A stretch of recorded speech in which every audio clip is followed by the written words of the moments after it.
If you were playing computer games in the late 1990s, you'll almost certainly be familiar with Duke Nukem. Duke Nukem 3D was a surprise hit. It built on the foundation set out by games like Doom and Quake, and it placed its 16-bit side-scrolling hero from two previous entries into the 3D realm.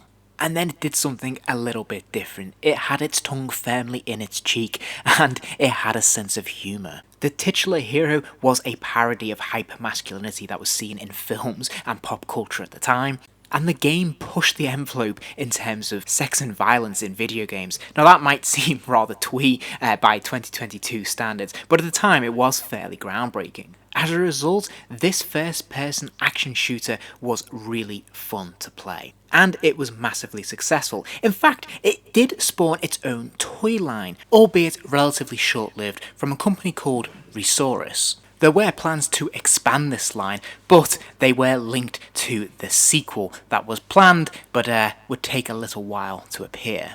In fact, Duke Nukem Forever wouldn't make its appearance for another 15 years. The game was lodged firmly in production hell and has become the stuff of legends. And sadly, when the game was finally released, it was certainly met with mixed critical reviews. Impacted, I'm sure, by the sheer anticipation for the game's release. But as a tie-in, NECA was ready to produce their own Duke Nukem Forever action figure. Sadly, they would make just the one entry. There would be no other Duke Nukem Forever figures from NECA, which I've always thought was a real shame, because I would have really liked them to expand this line out with a few extra aliens for Duke to fight. But as it is, he represents something of an oddity in NECA's back catalogue. So today I thought it'd be interesting to take a closer look at the figure to see how he measures up all these years later. So starting off by looking at the packaging is all clear plastic. It is scaled down very much to the dimensions of the figure himself, so it is quite thin and narrow and pretty easy to store, and if you have pegs you can obviously use the peg hole at the top of the packaging to hang him from that. Now I think overall the presentation's pretty nice. We do have the Duke Nukem Forever logo at the top of the packaging there. Of course we have that fantastic window display, so of course we can see the whole figure on display, and then at the bottom we have an image from the computer game itself, from the front cover of the poster of the computer game. The interior art card, however, once we remove the figure from the packaging, as we can see, is a very thin piece of paper. So it's not really so much card as paper, but the artwork here is very nice. This is ripped directly from the game. We can see the Octobrain there, we can see one of the other villains, and we can see obviously Las Vegas in ruins, which has been blown up, which looks very dramatic, and it looks really, really good. So this is artwork taken directly from the game. It looks fantastic, and it's very displayable and very fun. On the side panel there is a very slim sliver of artwork here, which is actually a production photo of the figure himself, and there's a couple of interesting tongue-in-cheek paragraphs of text that definitely are in keeping with the character and the game. So I think this is really fun. I think this is quite nicely done, and I particularly like the bottom line that says, "This is the only action figure that you don't pose. He poses you." Yeah, that's pretty cool. That is very much Duke Nukem. And this style continues all the way to the reverse of the packaging as well. We have some more text here in a very similar vein, which is it is very fun. I think is a very nice touch. And then we have some artwork, again, lifted directly from the artwork from the computer game itself. So looks pretty cool, very displayable, and quite nicely presented. So, moving on to the figure himself, well, he certainly looks the part. All the colours and dimensions look to be pretty apt, and at first glance the articulation points look like they can provide a lot of posability. Now I think the head sculpt is pretty strong all in all. I quite like they've gone with an expression of a slight smirk or sneer on his face. I think that works pretty well for the character. And they've chosen to mould the shades directly into the head sculpt itself, so these aren't removable, they are all part of the face. But I think that worked perfectly well, because I don't think we've ever seen Duke without his shades. But I think the paint apps are nicely applied, and I think the sculpt is pretty strong. The only thing I'm slightly hesitant about is the hairline, the buzz cut there. It looks maybe a little bit too sharp, a little bit too short, but that might just be me. I think they've done a pretty solid job when it comes to the torso. The sculpting is very nice. There's lots of detail here, lots of creases in the jacket, some bulging veins in the muscles there, and of course there's some extra detailing in the pouches and on the belt buckle. So all this looks really solid. This is all complemented by a very nice paint wash running through to just give it a bit more colour and a bit more lived in kind of quality. So it pops, it definitely looks really good. And on the reverse, we can see some of the finer paint apps applied to the silver of the belt buckles, which is quite finely done. It looks really good, really solid, no smudge in here, it looks very authentic, and I think they've done a very nice job of it.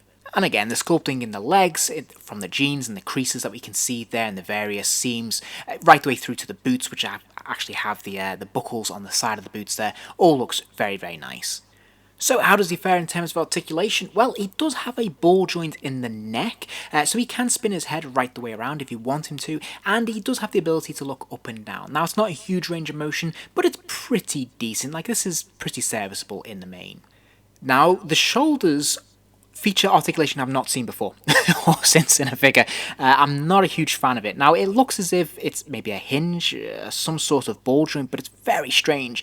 It allows the shoulder to kick out a little bit, and then there is a swivel on the interior to allow the bicep to swivel up and down. Needless to say, I don't think this looks very good. It doesn't feel like you've got a huge range of motion in the upper arm or the chest area, so I'm not a big fan of this. I think this is a bit of a failure, really. He does have a single jointed elbow, and he can bend his lower arm to almost 90 degrees, not quite. And then finally at the wrist there is a pin that is connected to a very small ball joint that allows the wrist to rotate around and hinge forwards and backwards, although I do have to caution that from past experience with other NECA figures that utilise this joint, they can snap off, so be very careful with the wrists. And then you'll notice that he has this ab joint as well, so he does have the ab articulation. You can thankfully move his bandanas from side to side. They're not hard plastic, they're a flexible rubber, and he is able to bend right the way over and bend backwards as well. Now, this joint is quite stiff, so it does need quite a bit of pressure to get it to move forward, but if you persevere, you can get maximum results out of it. But he also has a swivel at the waist, so of course he can spin from side to side as well, which is great stuff. And then he has hinge hips, so these don't look too bad here, to be honest. He can kick his legs out all the way to the side, which is great, and he's got the upper thigh swivel as well. So of course the legs can kick forwards, they can kick forwards.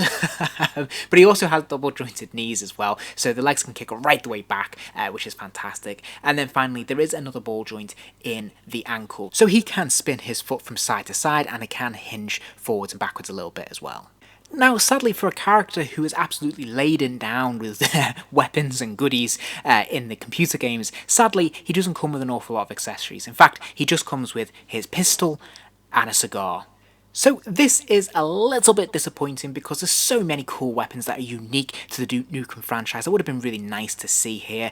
Sadly, wasn't meant to be. But I do like that he comes with a cigar. I do think that is really a key piece for Duke. He would seem incomplete without it.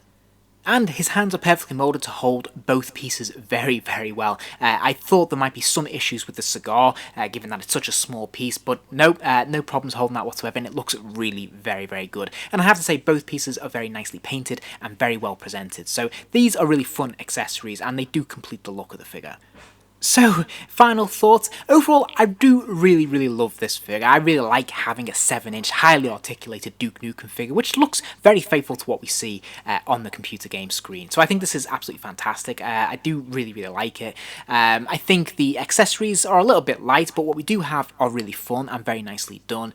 The only criticism I really have of the figure is the arm articulation, which looks pretty awful, I have to say, and it doesn't feel like you're getting the max posability out of them. Plus, it always feels that you can never really have his arms close together. They're always going to be out in some way or other.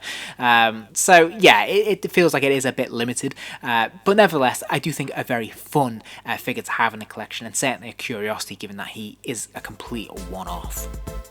If you enjoyed this video, please do give it a like, and remember to subscribe as there'll be plenty more videos soon.